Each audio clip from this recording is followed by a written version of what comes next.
The resignation made no sense. That was what made it dangerous. Elias Crow watched the announcement replay again and again on a public screen in a quiet cafe where no one paid attention anymore. The anchor's voice was smooth, rehearsed, almost gentle. The words were carefully chosen: health reasons, personal reflection, a desire to step aside quietly. None of that mattered. What mattered was the timing. The man stepping down was not just leadership. He was alignment. A figure who had survived 3 administrations, 2 scandals, and countless internal purges without ever appearing vulnerable. People like that did not resign. They were removed. Crow stepped back into the night, the anonymous messages still echoing in his mind. The real room is moving. That single sentence changed everything. The council had never been a place, it had been a rhythm, a schedule.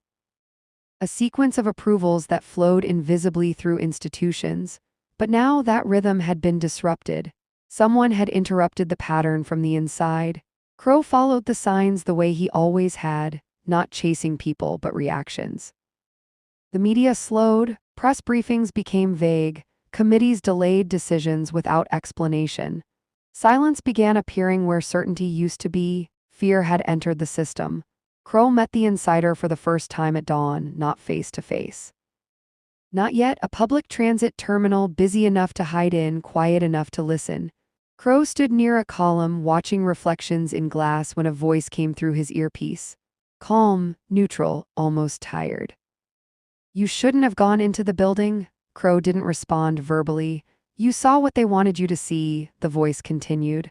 They always do that when they're divided. Crow finally spoke softly. You're inside, yes, high enough to fall. Crow waited.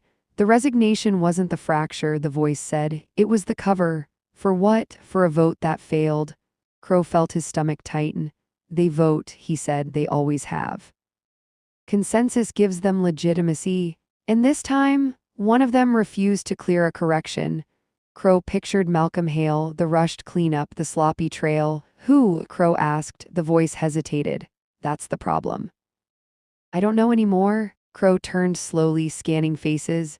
You don't know who broke ranks? I don't know who still controls the process. That was worse. Before Crow could respond, the line cut. No warning, no goodbye. Just absence. That afternoon, Jonah Rook disappeared. No official notice, no search, no alert. His consulting firm closed its website. His apartment showed signs of normal departure. Clothes gone, computer wiped, bed made, too clean.